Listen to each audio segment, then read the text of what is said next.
sine and cosine, it's square root of something divided by 2. So for 0, you fold in your 0, which is your thumb. Sine is the top, there are no fingers above that. Cosine's the bottom, there's 4 fingers below that. So square root of 0 is 0, divided by 2 is 0. For cosine, square root of 4 is 2, divided by 2 is 1. Tangent is the square root of the top over square root of the bottom. So there are 0 fingers above, 4 below, so 0 over 2 is 0. So for 30, fold in your 30, so your index finger. So there's 1 finger above, 3 below. So for sine, square root of 1 is 1, divided by 2 is a half. Cosine, radical 3 over 2, can't simplify. Tangent, square root of the top over square root of the bottom. You have to get the radical off the bottom, so it turns into radical 3 over 3. So 45, fold in your middle finger. There are 2 fingers above, 2 fingers below. Radical 2 over 2 doesn't reduce. For tangent, it's the top over the bottom, so the square root of 2 divided by the square root of 2 is 1. 60, so fold in your ring finger. So there's 3 fingers above, 1 finger below. So radical 3 over 2 doesn't reduce, radical 1 over 2 turns into 1/2. For tangent, radical 3 over radical 1 is just radical 3. For 90, you fold in your pinky. So there are 4 fingers above, no fingers below. So square root of 4 is 2, divided by 2 is 1. Square root of 0 divided by 2 is 0. Tangent, square root of 4 divided by the square root of 0 is undefined. What is the fastest way to get, let's say, cotangent? Yeah. You can do the reciprocal of all these, or you could realize it's just the same thing in reverse. So it would be undefined, radical 3, 1, radical 3 over 3, and 0, because they're cofunctions. How can I get cosecant? Reciprocal of sine. What's the reciprocal of 0? Reciprocal of 1/2. 2. Okay, radical 2 over 2. If you flip that, you have to get the radical off the bottom, so it turns into 2 radical 2 over 2, which is the square root of 2. 60. So if you flip it, you have to get the radical off the bottom, so that's 2 radical 3 over 3. And 90, reciprocal of 1 is 1. Okay, we can get secant by doing the reciprocal of cosine, or it's just cosecant in reverse. So that would be a 1, 2 radical 3 over 3, radical 2, 2, and undefined.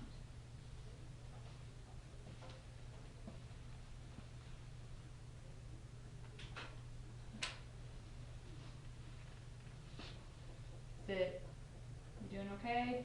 We're going to keep practicing it. That's why I gave you 4 copies of that table already. We're going to do another one tomorrow and probably another one the next day. We're just going to keep practicing this. Okay. If you would get out that first notes handout from yesterday, I think we just have the very last example left. So I would like to look at this one. So I am asking you to find the exact value of each variable. So in 7, we have to find A, B, C, and D in this first one. Now, what kind of triangle do we have to use a trig function? A right triangle. So can I use this entire triangle at once? No. How many right triangles are in my picture? 2 of them. Okay. So let's say if I look at this triangle. Do I know any of the sides in that triangle yet? I know an angle, but I don't know any of the sides. So let's not start there. Let's look at this one. If I look at this triangle, what side do we know? Hypotenuse. Okay. Let's say I want to find B. Go to C. Okay. Sorry. So I have my 30-degree angle. From that angle, B is opposite, and 12 is the hypotenuse. What trig function involves opposite and hypotenuse? Sine. So we could say the sine of my angle, which was 30 degrees, equals my opposite side, which is B, divided by my hypotenuse, which is 12. I need to know the sine of 30. So let's try our hand trick. Hold in your 30, so your index finger. Sine is the square root of the top over 2. 1/2. So I replace that sine of 30 with a 1/2.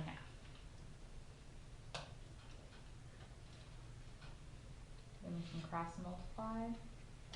So 2b equals 12, and b is 6. Could you also just multiply by 12? Yes, that would work as well. Probably would have been faster. Okay, I have B, I need D. We have options for that. Once you have two sides, you can do Pythagorean theorem to get your third. I'm just going to set up another trig function, because that's what I'm practicing, but I certainly don't care how you get it, as long as you do. If I continue using this 30-degree angle, D is which side? Adjacent. And 12 is hypotenuse. So what trig function involves adjacent and hypotenuse?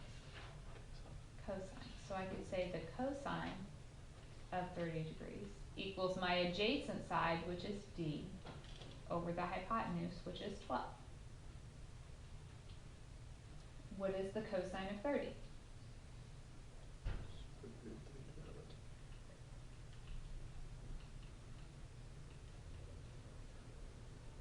So if I multiply my 12, 12 divided by 2 is 6, so D is 6 radical 3.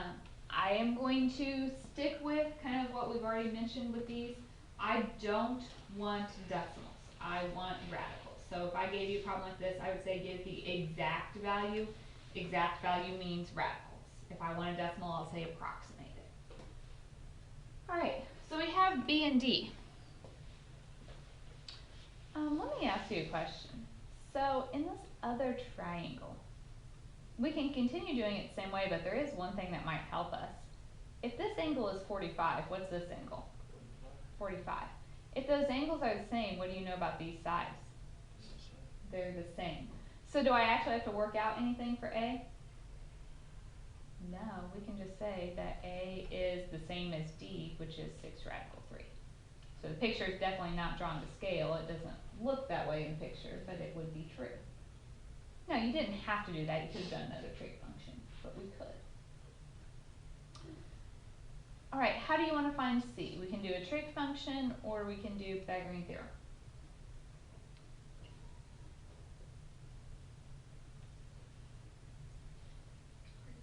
Trig function. Okay, so let's use our 45. Let's use D.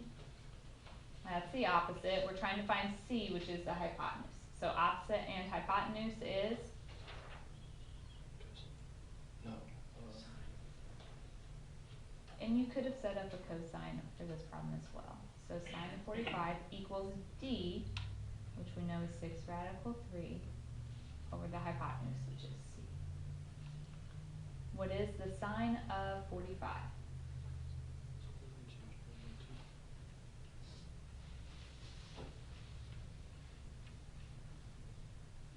So if I cross multiply, we get radical 2C equals 12 radical 3. Now what?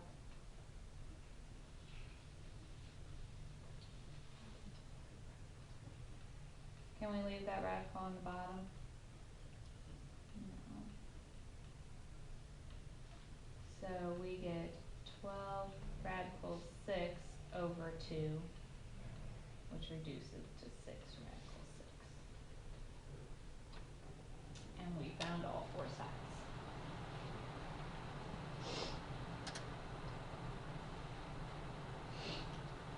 On these problems, there are multiple ways to do them, whether you do Pythagorean theorem after you have two sides or not, which trig function you use.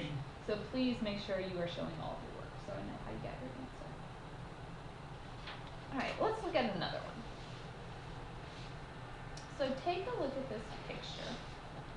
do we know anything to start with? Get the left side of the triangle. Okay, focus on this left side for now. What do we know automatically? Mhm. Since these are both 45, these sides have to be the same, so we could say that P is 15. So then, we could do a trig function, or we could do Pythagorean theorem to get R. Let's do Pythagorean theorem, because we haven't done that yet. So it's A squared plus B squared equals R squared. So 15 squared is 225.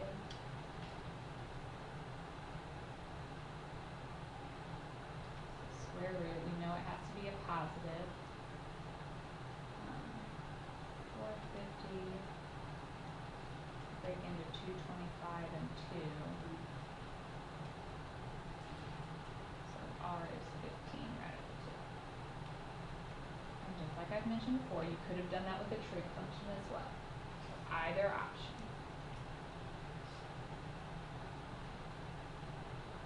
So now if we look at the other triangle, oh, and I left something out, sorry.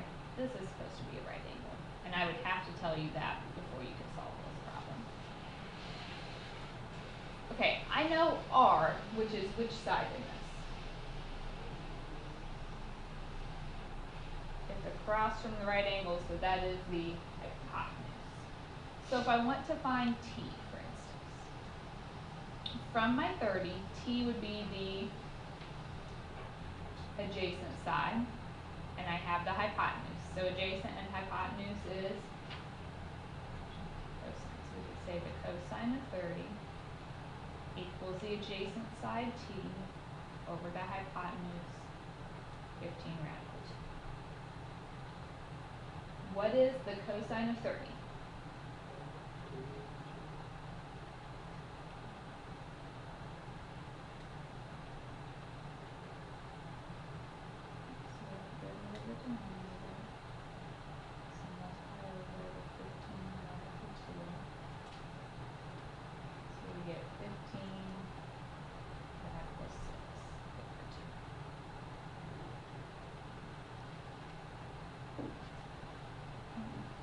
You could do Pythagorean theorem now. It's going to be a little bit ugly because my T is pretty ugly, so I think I'm just going to go with the trig function. So if I'm looking at my 30, Q is what side? Opposite, and we could use T, but I'm going to go with R because it's a little prettier. That's the hypotenuse. So opposite and hypotenuse would be sine. So let's say the sine of 30 equals the opposite side Q divided by the hypotenuse 15 radical 2. What is the sine of 30?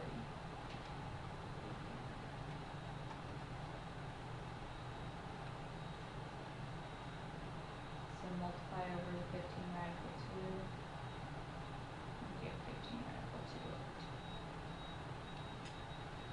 So basically on this problem, it amounts to setting up a trig function, plugging in what you know, and then solving. Questions?